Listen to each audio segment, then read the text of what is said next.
யாத்ராகமம்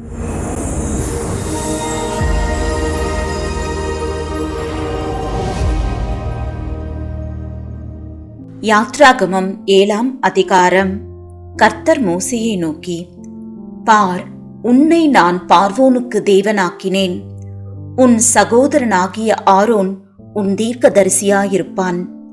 நான் உனக்கு கட்டளையிடும் யாவையும் நீ சொல்ல வேண்டும். பார்வோன் இஸ்ரவேல் புத்திரரை தன் தேசத்திலிருந்து அனுப்பிவிடும்படி உன் சகோதரனாகிய ஆரோன் அவனிடத்தில் பேச வேண்டும். நான் பார்வோனின் இருதயத்தை கடினப்படுத்தி எகிப்து தேசத்தில் என் அடையாளங்களையும் அற்புதங்களையும் மிகுதியாய் நடப்பிப்பேன். பார்வோன் உங்களுக்கு செவி கொடுக்க மாட்டான். ஆகையால் எகிப்துக்கு விரோதமாக நான் என் கையை நீட்டி மகா தண்டனையினால் என் சேனைகளும் என் ஜனங்களுமாகிய இஸ்ரவேல் புத்திரரை எகிப்து தேசத்திலிருந்து புறப்பட பண்ணுவேன். நான் எகிப்தின் மேல் என் கையை நீட்டி இஸ்ரவேல் புத்திரரை அவர்கள் நடுவிலிருந்து புறப்பட பண்ணும்போது நானே கர்த்தர் என்று எகிப்தியர் அறிவார்கள் என்றார். மோசேயும் ஆரோனும் கர்த்தர் தங்களுக்கு கட்டளையிட்டபடியே செய்தார்கள். அவர்கள் பார்வோனோடே பேசும்போது மோசேக்கு 80 வயதும் ஆரோனுக்கு 83 வயதுமாயிருந்தது. கர்த்தர் மோசேயையும் ஆரோனையும் நோக்கி, உங்கள் பட்சத்திற்கு ஒரு அற்புதம் காட்டுங்கள் என்று பார்வோன் உங்களோடே சொன்னால், அப்பொழுது நீ ஆரோனை நோக்கி, உன் கோலை எடுத்து அதை பார்வோனுக்கு முன்பாக போடு என்பாயாக, அது சர்ப்பமாகும் என்றார். மோசேயும் ஆரோனும் பார்வோனிடத்தில் போய் கர்த்தர் தங்களுக்கு கட்டளையிட்டபடி செய்தார்கள். ஆரோன் பார்வோனுக்கு முன்பாகவும் அவன் ஊழியக்காரருக்கு முன்பாகவும் தன் கோலை போட்டான். அது சர்ப்பமாயிற்று.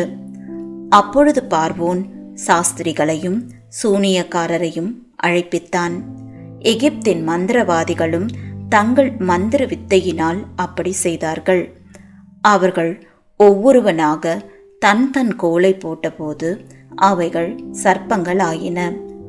ஆரோனுடைய கோலோ அவர்களுடைய கோல்களை விழுங்கிற்று. கர்த்தர் சொல்லியிருந்தபடி பார்வோனின் இருதயம் கடினப்பட்டது. அவர்களுக்கு செவி கொடாமற் போனான். அப்பொழுது கர்த்தர் மோசேயை நோக்கி, பார்வோனின் இருதயம் கடினமாயிற்று, ஜனங்களை விடமாட்டேன் என்கிறான். காலமே நீ பார்வோன் இடத்துக்கு போ. அவன் நதிக்கு புறப்பட்டு வருவான். நீ அவனுக்கு எதிராக நதியோரத்திலே நின்று சர்ப்பமாக மாறின கோலை உன் கையிலே பிடித்துக்கொண்டு அவனை நோக்கி, வனாந்தரத்தில் எனக்கு ஆராதனை செய்ய என் ஜனங்களை அனுப்பிவிட வேண்டும் என்று சொல்லும்படி எபிரேயருடைய தேவனாகிய கர்த்தர் என்னை உம்மிடத்திற்கு அனுப்பியும் இதுவரைக்கும் நீர் கேளாமற் போனீர். இதோ என் கையில் இருக்கிற கோலினால் நதியில் இருக்கிற தண்ணீர் மேல் அடிப்பேன். அப்பொழுது அது இரத்தமாய் மாறி நதியில் இருக்கிற மீன்கள் செத்து நதி நாறிப்போம். அப்பொழுது நதியில் இருக்கிற தண்ணீரை எகிப்தியர் குடிக்க கூடாமல் அரோசிப்பார்கள். இதனால் நானே கர்த்தர் என்பதை அறிந்து கொள்வாய் என்று கர்த்தர் சொல்லுகிறார் என்று சொல் என்றார். மேலும் கர்த்தர் மோசேயை நோக்கி, நீ ஆரோனிடத்தில் உன் கோலை எடுத்துக்கொண்டு எகிப்தின் நீர்நிலைகளாகிய அவர்கள் வாய்க்கால்கள் மேலும் நதிகள் மேலும் குளங்கள் மேலும் தண்ணீர் நிற்கிற எல்லா இடங்கள் மேலும் அவைகள் இரத்தமாகும்படிக்கு உன் கையை நீட்டு. அப்பொழுது எகிப்து தேசம் எங்கும் மரப்பாத்திரங்களிலும் கற்பாத்திரங்களிலும் இரத்தம் உண்டாயிருக்கும் என்று சொல் என்றார். கர்த்தர் கட்டளையிட்டபடி மோசேயும் ஆரோனும் செய்தார்கள். பார்வோனுடைய கண்களுக்கு முன்பாகவும் அவன் ஊழியக்காரரின் கண்களுக்கு முன்பாகவும் கோலை ஓங்கி நதியிலுள்ள தண்ணீரை அடிக்க நதியிலுள்ள தண்ணீரெல்லாம் இரத்தமாய் மாறிப் போயிற்று.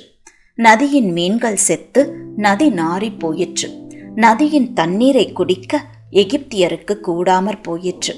எகிப்து தேசம் எங்கும் இரத்தமாயிருந்தது. எகிப்தின் மந்திரவாதிகளும் தங்கள் மந்திர வித்தையினால் அப்படி செய்தார்கள். கர்த்தர் சொல்லியிருந்தபடி பார்வோனின் இருதயம் கடினப்பட்டது. அவர்களுக்கு செவி கொடாமற் போனான். பார்வோன் இதயம் சிந்தியாமல் தன் வீட்டிற்கு திரும்பி போனான். நதியின் தண்ணீர் குடிக்க உதவாதபடியால் குடிக்கத்தக்க தண்ணீருக்காக எகிப்தியர் எல்லாரும் நதியோரத்தில் ஊற்று தோண்டினார்கள். கர்த்தர் நதியை அடித்து 7 நாள் ஆயிற்று. பரிசுத்த பிதாவே, இந்த நாள் வார்த்தைக்காக உமக்கு நன்றிய ஆண்டவரே. இயேசு கிறிஸ்துவின் நாமத்தினால உமக்கு முன்பதாக வருகிறோம்.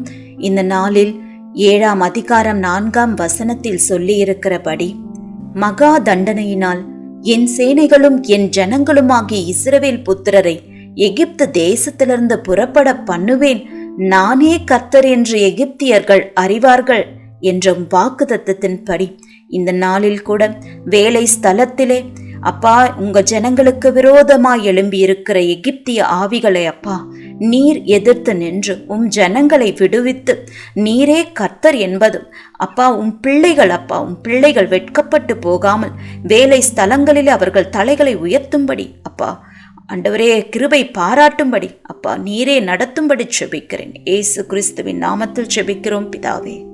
ஆமென்.